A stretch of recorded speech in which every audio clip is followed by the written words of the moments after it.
Do you want to hear some regrets today? Well, then stick around because I'm going to share with you 10 regrets that I have from my time in youth ministry.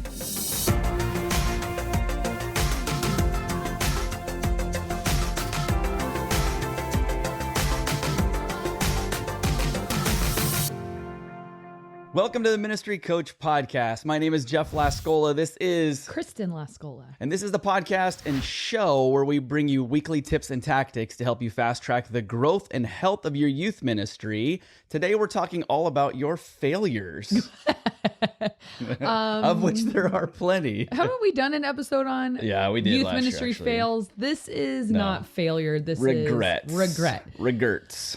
And I feel like you can learn as much from your regrets as your successes, whatever. True. I mean, I don't know the difference between a fail and a regret, but You either win or you learn. oh, I thought you were telling me the difference between a fail and a regret because that's the question I just asked. So I don't know what you're saying. No, it's like don't look at them as failures. You always look at them as I either win or I learn. I'm failing forward. That's still failing. No, you win or you learn. You win. Keep or that you in learn. mind. Wow. What influencer did you learn that from? I don't know. All of them. It's wonderful, but sounds very influencer. So be it. Maybe you are the influencer. Yeah, I'm the influencer. Okay, so you have 10 points today? Yeah, so we're going to have to go pretty quick. So Okay. I probably can't spend a ton of time. And there's probably more regrets. Yeah. But these are the first 10 regrets that come to your mind. That's a good question to ask at a party. Hey, what are the first 10 regrets that come to mind? Not all of them, just the first 10. Yeah. That's all I want to know. Okay, so the first one is not tackling harder topics sooner with students. Okay. And by this, I mean, in this season that I'm in right now, I've been learning that meaning my students, are like desperate for like very hard, biblical, interesting truth. Okay. And by that, I mean, they want to know what Revelation says, and they want to know the end, and they want to know about Satan and demons and demon possession and spiritual warfare. And they want to know what the Bible has to say about sex, even if it's an unpopular opinion. And they want to know about hell, and they want to know what happens after you die. And they want to know more than just like, we're doing a series on relationships. And I think that stuff is important. And I don't mean to make light of relationships, because what is life if not relationships? But at the same time, I've noticed they are just sucked in when we start going for like, all right, this weekend I taught on Revelation 12 and the dragon, and it was going to devour the newborn baby. And they like lean in and they cannot get enough. And even the parents, I sent out the talk sheet and I got a text message from one of our dads, and he's like, I just read your email. I'm so interested in this. Oh my gosh, I'm in my car reading your talk sheet right now. And I thought like, man, like people want to know some of the harder to explain truths instead of us just giving them softball messages that are maybe within our own comfort zone. I wish I would have challenged myself as a young pastor sooner to go for the hard stuff. And if I didn't know it, then taking the time to study it, learn from someone who did know it, sit under another pastor who could walk me through some of the hard stuff. I mean, my students have a ton of questions about gender identity and homosexuality and all of those kinds of things that are just difficult to talk about. But I think, especially in this season, talking about spiritual warfare with them, it puts like weight behind their faith, because we talked about, guys, we win in the end. There is a battle. Jesus says, you're for me or against me. Here's how it ends. Let me take you to the future, and you're going to see the fate of those who are with Jesus and those who are without Jesus. And you're going to see the fate of Satan. And now you get the vantage point to make a decision now based on, spoiler alert, Right. Like, and it's amazing how their like minds are blown that, oh, this is more than just teach me how to be a good person every Sunday. It's like, you don't realize you're part of a war that started before time was recorded. It's just incredible. And they're connecting dots and they're understanding it. And so those more intense messages I don't think they need to be every week because we still have to live a daily Christian life and talk about generosity and love and all those kinds of things. But I almost said lust because we're talking about the sexuality. Can't talk about that every week. Can't talk about dragons eating babies every week. No, you can't, but you can sometimes. So all that to say, go for those harder, more intense messages. You are wise enough to make it age appropriate, but don't shy away from those intense messages because it brings their faith full circle.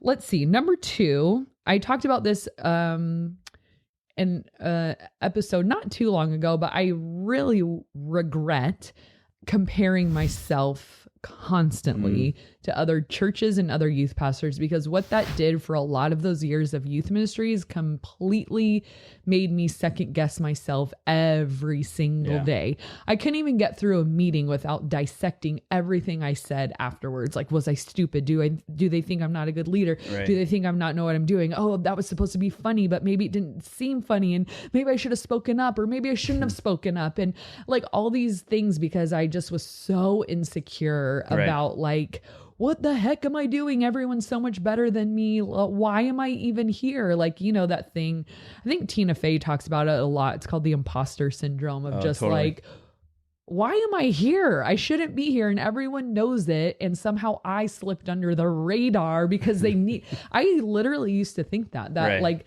they wanted a token female on staff and they were desperate for someone to go out to Fallbrook. And they're like, let's give this, kill what do 2 we got birds to with lose? 1 stone with this one. I just really thought it was a small ministry. So they thought, what do we have to lose? And let's just move her here. We can pay her. Maybe it was like sending you off to like the gulag, just like send her out. What's a gulag? Is that a soup? I don't really know. I think that's goulash. Send you to Siberia. How about that? Okay. Yeah, that's what they did. With no soup. Actually, I didn't get any soup. No soup for you. But, you know, you bring up a good point because it's very easy and you should never make the mistake of comparing your beginning to somebody's middle or somebody's end. Write that down. That's also an influencer quote. What a loser. Do you have any thoughts? No, none of us do. I know, me neither. But it's true though, because it's very easy to look at somebody who's been doing it for 5, 10, 15 years or whatever and think, wow, they have it all together, but you fail to remember that they have that huge runway in front of you that you don't have at this point. Yeah. And instead of just enjoying and focusing on what's right in front of you and just rocking it, right? You know, and that it's like the same game of like on a personal level, when you look at social media and you're like, why am I so fat compared to everyone? But then it's like you do that because of COVID. That's what I blame it on. But then you do that with like your youth ministry. You're like, oh, we're smaller, we're lamer, nobody likes us, you know. And I talked about comparing yourself to the church down the street, and I did that quite literally for the early years of my ministry, but it robbed me of so much joy and confidence. Like, I feel like pastors are either super prideful or super insecure or a combination of the two.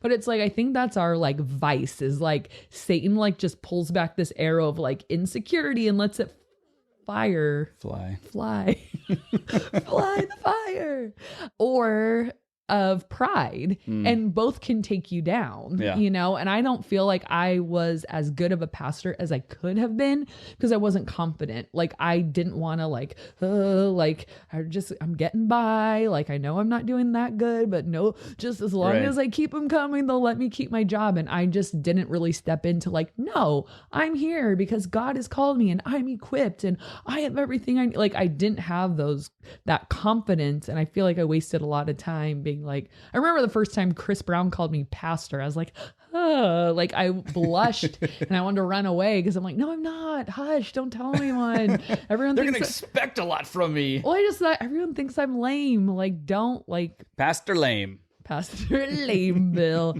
Still am. All right, number 3, not learning to budget better sooner. I was in the red so many years. Thank God for North Coast for not firing me. And I had a small budget because I had a small ministry and I couldn't even manage it. And I just learned that slowly over time, and thank God for their grace and patience with me.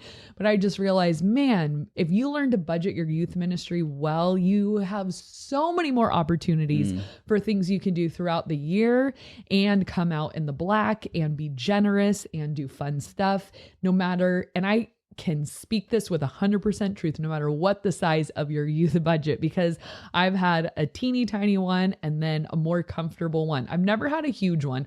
I've talked to youth pastors that have smaller ministries than me, that they have these obscene budgets. I would like to go see the line items, like what it all breaks down because to. It ends up, some churches, like, they budget for you to pay for all your leaders to go to camp or for you to fly to Florida to go to a conference. Like, we don't do that kind of stuff. And so I got strategic with what I had and made it work, but I wish I would have learned those little nuances. Cha-cha slide. I don't know where you were going with that. I was gonna say tips, tricks. Oh, wow. And then it just came out I was like glitching. Like Vanellope. Oh, felt like I had a stutter for a minute. We did an episode on budgeting earlier this year. So watch it. It's very good. We'll link it in the show notes below. All right. Number 4, letting the majority speak for the minority. I think I learned recently that there's some very vocal students, and I think before you even going down this point, are you talking about the majority, or are you talking about the loudness of and which people? Is it? Right. And that's exactly what I'm going to get to is that's exactly what it is. Jeff, that's exactly what I'm doing, is because I would mistake, you're so loud, you're vocalizing a certain opinion. That must mean that's what everybody wants. But no, you're just loud. Right. And so I used to like come with certain plans, but kids would be like, no, we don't want to do that. We want to do this. And so I'd be like, oh, okay, like scrap my idea. And I thought, oh, I'm listening to my students and what they want to do. And I'm being a good youth pastor because I'm willing to scrap my own plans and listen, like, oh, you guys would rather play this game or you'd rather do this. But then I stopped and I'm like, but wait a minute, there could be a whole lot of people who are like, we don't want to play that game for the millionth time, or we don't want to do that but they're just not willing to be as loud. So I think it's hard to find a solution here.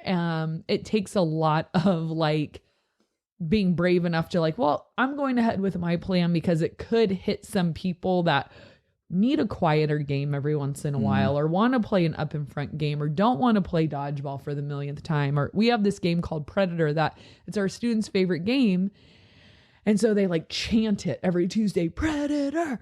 And it's like, I can't play Predator every Tuesday, but we kind of save it as like a special treat. Right. But then come to find out there's a whole lot of students who don't like Predator, but it's like, they're not chanting, we don't want to, And so making sure I'm not just polarizing my ministry toward loud and popular kids and letting their opinions rule.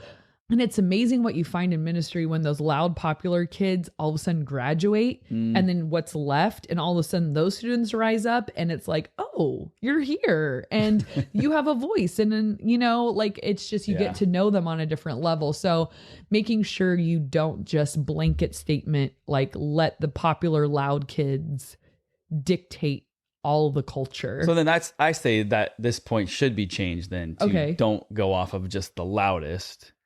You said don't go off the majority, not. But see, I don't know. Is the majority the loudest? It's hard to tell. No, true. All right. I think we got that. Number 5, one time, a couple of years I did this and I really, really regret it, is taking the summer off of small groups. So I've never taken the summer off of youth group. If you're at that point, rethink that. Don't take your summer off of youth group. No. But 1 or 2 times I decided, hey, let's give the small group leaders a break and let's take the summer off of small groups. I know some youth groups that still do that. I just think it's a momentum killer. I think it's a connection killer. I think it's really hard to get to know people on any level in a big group. And if your youth group is over 12, it's too big to get to know people, you know, in that kind of way. I mean, we've talked about you can do small groups with 8. You can do small groups with, you know, a really small number of kids, but like with a small group, one might say. Oh, I see what you did there. I was like, why do you look like you just I know made these are bad jokes, but I feel like you're really slow on the take for a lot of these ones. Do you know what time it is? That's true. It's pretty late. So I recommend going through the summer with small groups to make sure, even if it's like, if you're low on leaders, combining and maybe they're a little larger than normal, but there just has to be an anchor point for relationships. If you're just in a large group the entire time, nobody had an anchor point for someone to have a conversation with them or know their name or know something about them or help them to digest the message through conversation. Listening is only part of the learning process. If they can't digest the message through small group conversation, I think their spiritual growth is stunted in that area. So, all right, number 6, this is kind of along the same lines. I took a year off of student leadership. It was the greatest. No, just kidding. But I realized what a youth group looks like without a student leadership core, without a student leadership team. And it was vastly different. And I never appreciated what that core group brings to the chemistry and the DNA and the culture of your group, because they're the kids who are always there, that are involved, that are helping, that are participating, that are up on stage, that are leading students from among them, not from up here. And it's so different, the culture that sets when you have student leadership. So we've done a whole podcast on how to launch a student leadership team, right? I don't know at this point. And so you can go back and listen to that one. You'll link that, I'm sure. Right, I Jeff? will. Let me write it down. Link shows! Exclamation point. Smiley face, so it doesn't seem so bossy. Here's Kristen on the phone. Are you going to be there at 5:00? ... LOL. Hope to see you soon! Exclamation point. Bye. No emotion, but all the emotions. Because if you get too emotional, she doesn't write it correctly. Siri? Yeah. Anyways. So keep that student leadership team going. I only take a break over the summer for that one so that we can start a new year. But it is so important to have that core group of students that's working closely with leaders, that has jobs, that's involved with ministry, that's making the night work, that is involved and showing students what it looks like to serve. It is a culture shift, and I don't want to live without it. Number 7, I regret not asking for message feedback sooner, because I think I could have been a better speaker sooner had I not sermon prepped and spoke in a vacuum. And so like at our church, there's this thing every Tuesday morning called sermon prep, and our teaching pastors, Chris Brown and Larry Osborne, sit with a group of whoever wants to come. Anyone's invited, even people just like congregation. Peons. Like you could go if you wanted. Well, I don't know about that. No, but like you don't have to be on staff. Right. Like if you're in the congregation, you can go, and they start to talk about their message, and people give feedback, or like maybe give them an illustration idea, or like, ooh, be careful of this, or yeah, that could come across this way. And so they make sure they're preparing outside of a vacuum. And I also wish I would have had people speak into my messages sooner. Like it's hard because I was kind of alone in my room other than students. And so I was not going to, asking students for feedback is probably not the best. Well, but I think it was last week we talked about it's a good practice, especially early on, to record your messages, and then you can watch them and then brace yourself for when you send them to somebody else to watch or listen to. The longer you go. Probably, because I listen to my messages now, like I was just listening to a few of my daily doses, and I was like, okay, like I don't want, like I'm not super embarrassed, but like in the very beginning, you know, it's just like, oh my gosh, but you just have to push through that, because that means maybe there's some more there that you need to, you know, pay attention to. But you're going to be speaking for a long time every weekend, and like we talked last episode, it doesn't have to be your A game gift. Youth pastors need a lot of gifts, but teaching doesn't have to be your number one gift. But I think I could have been better at it sooner if I had invited more people into my speaking process and met with some people who could kind of help refine that gift for me. But I was just kind of in a vacuum on it, and it's hard to be objective to your own teaching. Even this weekend, I did Advent for a church, and you're like, how'd it go? I'm like, I don't know. I said words. I don't know what people thought of it. I don't even know what I thought of it. It was all a blur, And so I think, figuring out a way to invite others into that process for your teaching. I regret that. Okay. Number 8, I don't know how long this has existed, but I really regret not finding Life Church sooner because seriously, and this is a great skill to have and a great discipline, but I used to write every single one of my messages from the ground up. Like I didn't even have a springboard, nothing to jump off of. Not even the Bible. Oh, I remember having these really old Doug Fields books, and it was like these lessons, and you would flip through the book and you'd find an outline, and then he'd have a few small group questions. That was the best I had. But then, and they were great. Thank you, Doug.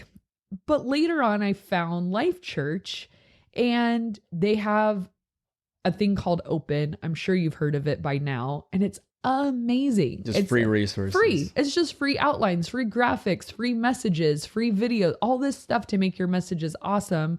Because not every week, with how much we have to do, I don't have time necessarily to build a brand new message, start to finish from zero.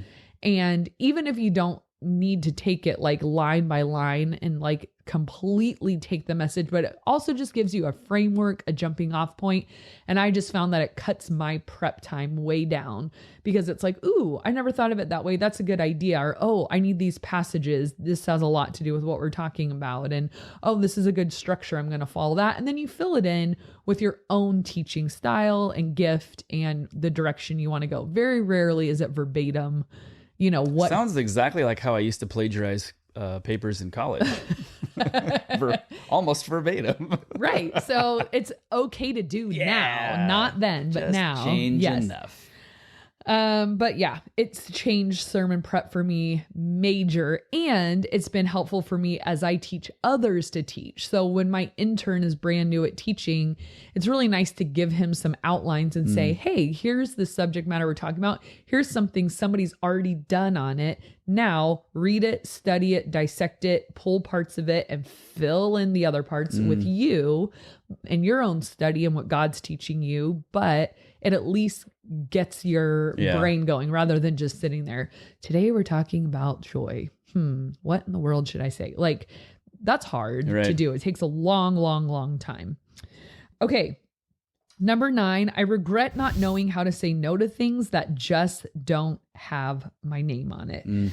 I remember way back when I started in our town, there was like this group that always wanted to meet, and they were always talking about like combining. There's a group of youth pastors. A group of youth pastors, yeah. And they were always talking about, let's join forces and combine and do a huge youth outreach event. And we spent so much time talking about it and dreaming about it and planning it. And all the while I knew this does not have my name on it, but I just sort of felt like it was supposed to have my name on it because I had to be a team player and I couldn't be the person to be like, actually, you guys have a great time. I'm going to go because it seemed snobby. But then looking back and I'm like, I wasted so much time. And guess what? We never did it. Right. We never even did it. We just talked about it for months, and we'd have to meet the first Friday of every month, and someone would have to and like take notes and this whole big thing that never amounted to anything. And the whole time I just knew this is not going anywhere. But I didn't have the courage to just say like, hey, love you guys. And I did. The pastors were fantastic that were in that group, but I just knew this wasn't me. Or certain ministries that I've gotten asked to be a part of, sometimes you do it just because you're like, I should, I remember helping out with some younger grades in the past And just realizing, no, this is not me. Like, they don't understand sarcasm. What am I supposed to talk to them about? Like, I'm going to hurt a lot of feelings today. Just knowing that's not for me. And I like speaking at like women's events and stuff like that. I don't want that to be my full-time job, you know? And so having to say like, oh, I don't think that's, just knowing what isn't for me. I regret not. And I guess maybe that just takes time to figure out. So it's hard to say it's a regret, but I think I just wish I would have had the courage to just sort of like say, this is my lane. This is what I'm good at. And this is what I want to do. Because North Coast has this great plumb line, and they say, build on an island of strength in your life. So find out what you're good at and just hone in on that. Don't worry about what you're not good at and think, oh, I should dabble in all these little things. It's like, well, what's your A game? Like, just put all your chips there and just focus on making that strength incredible instead of being okay at a lot of things, which is easier said than done, because we don't just, well, I'm really good at playing dodgeball. That's all I want to do now, you know, but you just have to do parts of your job that you're not good at, but you have to get by. But I think that mentality of like just being comfortable to say no to the things you are able to say no to. Like, you don't have to feel pressure. Oh, it's church, it's ministry. I have to be a part of it or else I'm a bad person, you know? And I think that's what I used to think. Oh, if I don't do this, I'm a bad person. Yeah. So, or just help them find someone else who can do it, you know? Yeah. And don't let yourselves be guilt tripped into things. I feel like that's a big problem in the church a lot of times, where people feel like whatever ministry they're a part of, you should be a part of. And that's not exactly fair, because no, not every single person is a part of every single ministry. So just because it might be a pet project or a pet ministry that they are really passionate about, it doesn't mean that you have to say yes to all those things. And I think there's that pressure kind of like, I can't say no. You can, and the more you do it, the better you become at it. And Larry talks about that. He calls it mission creep. You know, he's saying you set out on a mission, and then all these people have requests and want you to be a part of it, and join me in this and do this and blah, blah, blah. And I join my passion. And then eventually they creep in on your mission, and then you're not focused on what God had called you to get done and get done really well, because all those are good things. And he brings that up. Like, that's the hard part. They're all good. Like, it's like, no, I will not help the orphans. You know, it's like, no, that's good. And so the people who are passionate about that, they've got to run in that lane, because you could make an argument that it's all the most important thing, but that's why God had to distribute passions so that it all gets done. And, you know, if he stirs your heart in an area, listen to that. But if something else feels like drudgery, find someone else who is passionate about it, you know? And don't wear yourself thin with running out of time. Yes. And then number 10, I regret not speaking up about unhealth sooner, not advocating hard enough for myself, the church, or my ministry. And by that, I mean, I think sometimes as I look back over the last many years, I think, man, there were solutions to problems, but I was just too timid to bring it up. You know, like problems that were easily solved if I could have told someone in leadership. And I'm not talking about some scandal or something like that, but just things that like would have made a healthier ministry or a healthier campus or a healthier church overall, or a healthier team, or things that were just a little off, or wrong people in the wrong, or maybe right people in wrong positions and certain things like that. I just think I just had this mentality of, well, suck it up, you know, when I think a really well thought out conversation with someone who could help would have earned me some points instead of just waiting till it, like the wheels were coming off and I was like, why didn't you ever say anything? Oh, I didn't want to bother you. You know, I always have this fear of like being like that, like annoying fly in people's life of like, oh, like she always has something to say, you know, and I always just want to be like, well, just make the best of it, you know, because I didn't want to bother leadership. But I think I wish I would have known, like, no, like that's the sign of a leader is when you know when to speak up and when to speak into a situation and give your assessment or your concern or an idea or something like that. But I just felt like I wouldn't speak up about those kinds of things because I just felt like, who am I to say something? Like, you know what I mean? So yeah. And I think a lot of what I'm saying as I'm hearing it out loud, I feel like is all very descriptive of a young, insecure leader. A lot of it is. And so can you regret being young and inexperienced? I don't know. You just are. Right. And so just describing these things, maybe a light bulb has gone off in someone's head to say, yeah, I'm kind of in that zone too. But maybe it's just shed light on the awareness of where you're at to say, maybe I don't have to be here, or maybe I don't have to think this way or feel this way or operate this way. It might be a natural feeling, but there could be a better way. You might just be stuck, you know? Good stuff. 10 regrets from Kristen. That was good. Yeah. Hey, we got something kind of cool for you. A good friend of ours, Pastor Kirk Jones, otherwise known as Kirk Jones. He's not a pastor anymore. You're not a pastor What? anymore. I thought he was an executive pastor.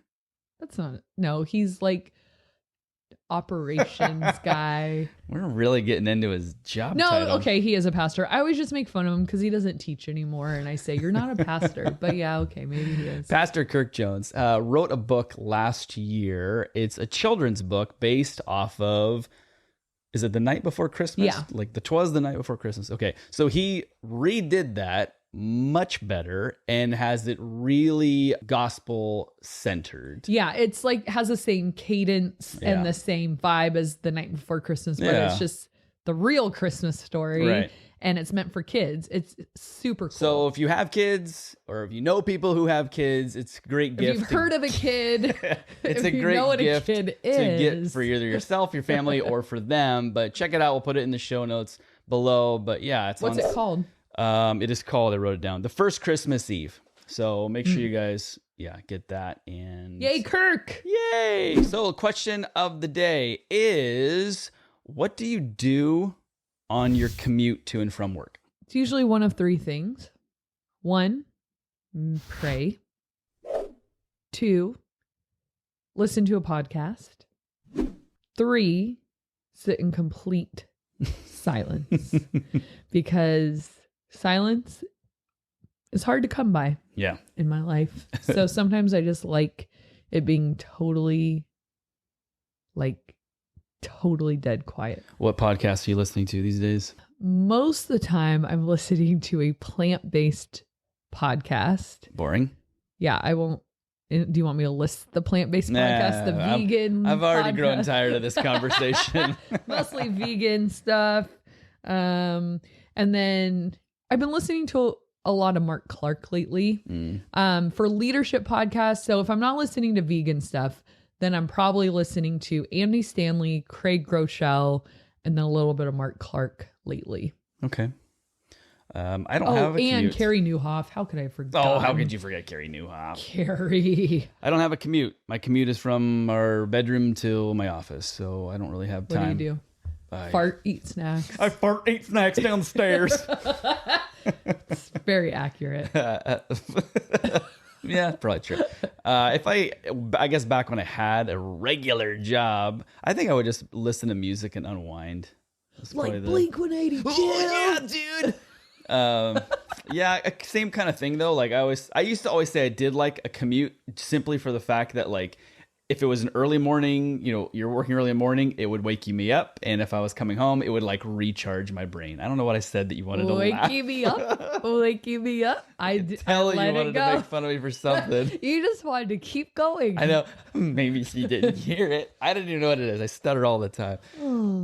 So community comment of the day. I'm going to change the subject before you get another jab in. Oh, this is from our episode. Sounded like Jabin. This is from our episode about communicating with parents, best way to communicate with parents. Yes. And this is from Jonathan Aguilar, who says, such a great video. As a newer and younger youth pastor, I'm always asking myself these questions of how to connect with parents. Thank you so much for your coaching. God bless. Woo! Thanks, Jonathan. Thank you, Jonathan. Aguilar. If you guys want to check out that episode, it'll be in the show notes too. You're so weird. Write it down, clown. I did. It's right there. Link shows. I'll make sure I put all those in there. That's a lot to remember, Jeff. It is. If you guys got a lot of value out of this episode or any of the episodes we've done, make sure you like and subscribe. If you're listening on a podcast, make sure you leave a review. Can I say something? I guess. I haven't said much on this. Speak up. Come on. People want to hear from you. If it's okay, I was just My neighbor's wondering. cat is sick. If we can pray for that. Don't make fun of their prairie best.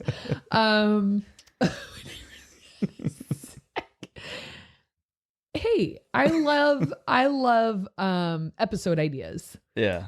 So if you have listened to all of our podcasts and there's something you keep waiting for that we're not talking about, can you just put it in the comment? Because every Monday I ask Jeff, what are we talking about tonight?